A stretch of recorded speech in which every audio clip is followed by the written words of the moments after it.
Hey friends, it is that time of the year to start thinking about getting your flu shot. A bunch of people across the triad already rolling up their sleeves and getting the jab. We want to prepare you and answer any questions you might have. So on today's To Your Wellbeing, we have TaShawn Marshall with us. She's a pharmacy resident from Cone Health and is talking flu shots for the next 15 minutes. First up, who needs a flu shot? Good evening. Thank you for having me. So the flu shot is generally recommended for everyone 6 months and older. And why is it so important to get one? So the flu shot helps not only to prevent infection from the flu, but it can also help to prevent serious complications and hospitalizations, and even death in some cases. I have heard some stories about it's been a really bad flu season already in other places like Australia. Why does that matter to us across the world here at home? So that's a good question. Because Australia has a flu season that generally starts in May and runs through to October, we look to them to help predict what may happen here and also to help us prepare. And so, since they're having a bad season, we will want to plan to have a bad season as well and take the necessary precautions, such as getting the flu shot. And when we say bad season, like how bad is it over there? I would actually have to get back to you on that and look at some of the data, but from what I understand, it's been probably one of the worst ones that they've had. So why do we want to get the shot now before peak season? That's a great question. So, what the flu shot does is helps our bodies to develop antibodies to defend against the flu. So, it takes about 2 weeks for our bodies to have the full protection that we need against the flu. And so, we don't want to wait until the peak of the season to get the shot because then our bodies won't have time to develop the protection that we need against the flu. So, we want to get it earlier in the season rather than waiting until the peak of it.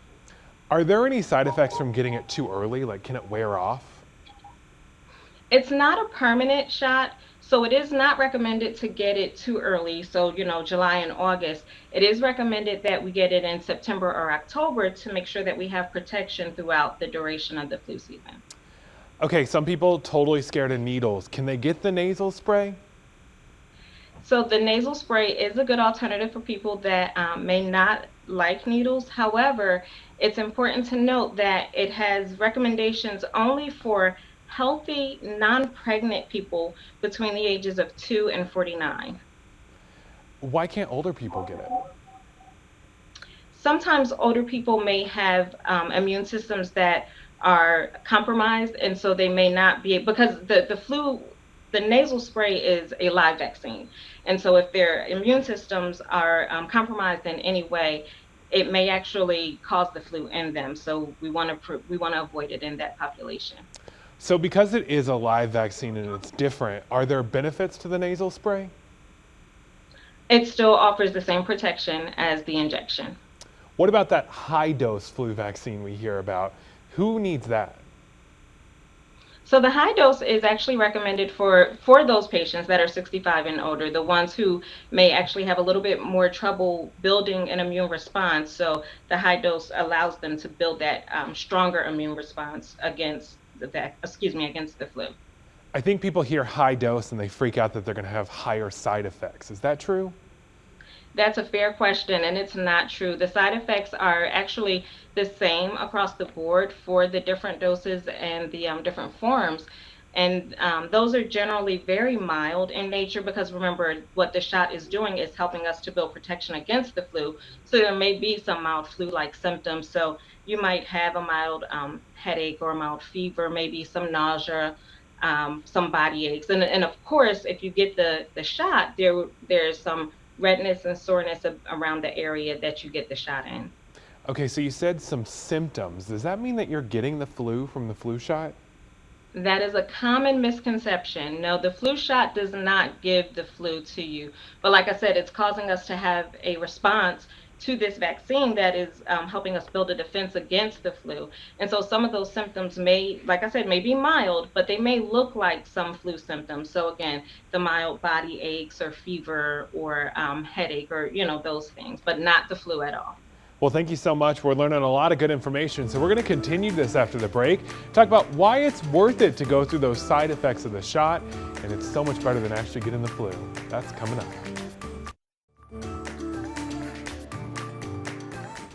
Hey there, we're back with TaShawn Marshall from Cone Health. She's talking about flu shots and why it's so important to get yours. We were talking about some of the symptoms and side effects you might have after a shot. A lot of people just say, hey, I'm going to roll the dice. I'll risk it. I don't want to go through that. Why is that a bad idea? Well, the side effects that you can get from the shot are mild compared to if you actually got the flu. And I think sometimes that gets minimized, maybe because people have had previous experiences where they've had a mild flu or know someone has had the flu and gotten over it. And that may be true. And we hope that that's true. But the potential of it to cause serious complications and hospitalizations are just not worth not getting the shot to take your chances. If that, I hope that makes sense. And I think a lot of people forget that folks actually die from the flu every year. Mm-hmm. What kind of things can you do to try to make those side effects better, though? Because they're still not pleasant. Right. They're not. And if they are bothersome, if you do develop any of them, you could take an over-the-counter pain reliever such as acetaminophen or ibuprofen. Sometimes you can apply ice to the site of the shot, if it's still sore. Another thing that helps a lot too is moving your arm a lot to just kind of help work out some of that soreness.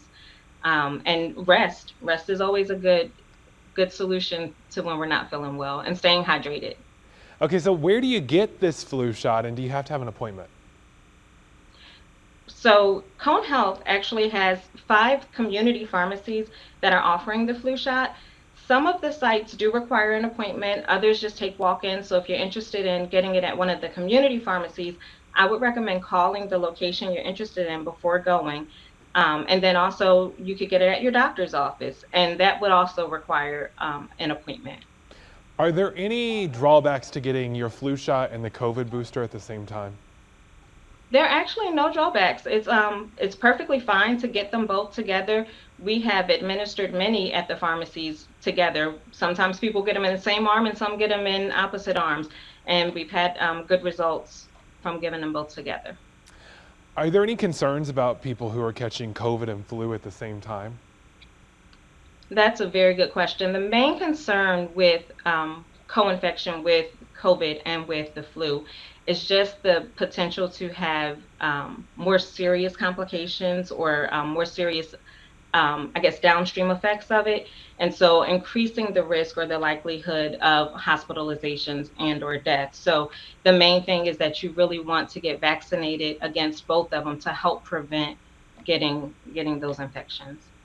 Why is it so important to get that COVID booster? A lot of people are fatigued, they don't care anymore. What would you tell them? Well, with the new bivalent booster, it covers the strains that the previous vaccines didn't cover. And so I would say get it so that way, even if you've gotten the other ones and got the other booster, you're giving yourself more protection against the new variants that are out there. Well, thank you so much. And Anything else? Oh, I'm sorry. Go ahead, ma'am. Oh, I'm sorry. You said, they're tired and it makes you feel bad, and it does, but still that doesn't compare to actual COVID infection. So that's mild and doesn't last long, whereas the actual COVID infection can last longer. Well, thank you so much. I've got to book my appointment for my flu shot and COVID booster soon. I think you got some good points there.